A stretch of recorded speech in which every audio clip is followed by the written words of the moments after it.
Épître de Paul aux Philippiens, chapitre 4. C'est pourquoi, frères bien-aimés, que je désire vivement revoir, ma joie et ma couronne, demeurez ainsi fermes dans le Seigneur, mes bien-aimés. J'exhorte Évodie et j'exhorte Syntyche à avoir une même pensée dans le Seigneur. Et toi aussi, fidèle collègue, oui, je te demande de les aider, elles qui ont combattu côte à côte avec moi pour l'Évangile, avec Clément et mes autres compagnons d'œuvre dont les noms sont écrits dans le livre de vie.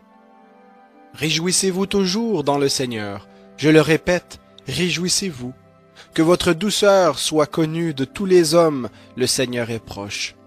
Ne vous inquiétez de rien, mais en toute chose, par la prière et la supplication, avec des actions de grâce, faites connaître à Dieu vos demandes. Et la paix de Dieu qui surpasse toute intelligence gardera vos cœurs et vos pensées en Christ Jésus. Au reste, frères, que tout ce qui est vrai, tout ce qui est honorable, tout ce qui est juste, tout ce qui est pur, tout ce qui est aimable, tout ce qui mérite l'approbation, ce qui est vertueux et digne de louange, soit l'objet de vos pensées. Ce que vous avez appris, reçu et entendu, et ce que vous avez vu en moi, pratiquez-le, et le Dieu de paix sera avec vous. J'ai éprouvé une grande joie dans le Seigneur, à voir refleurir votre intérêt pour moi. Cet intérêt, vous l'aviez bien, mais l'occasion vous manquait. Je ne dis pas cela en raison de mes besoins, car j'ai appris à me contenter de l'état où je me trouve. Je sais vivre dans l'humiliation, et je sais vivre dans l'abondance. En tout et partout, j'ai appris à être rassasié et à avoir faim, à être dans l'abondance et à être dans la disette. Je puis tout par celui qui me fortifie. Cependant, vous avez bien fait de prendre part à ma tribulation. Vous le savez vous-même, Philippiens, au commencement de la prédication de l'Évangile quand j'ai quitté la Macédoine, aucune église, si ce n'est la vôtre, n'entra en compte avec moi pour ce qu'elle donnait et recevait.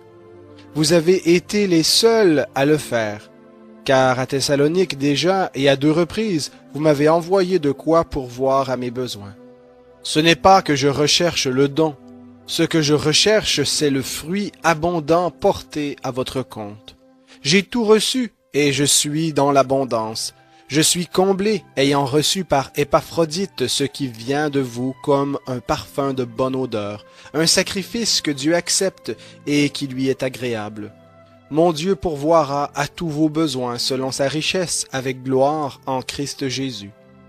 À Dieu notre Père la gloire au siècle des siècles. Amen. Saluez tous les saints en Christ Jésus. Les frères qui sont avec moi vous saluent. Tous les saints vous saluent, principalement ceux de la maison de César. Que la grâce du Seigneur Jésus-Christ soit avec votre esprit.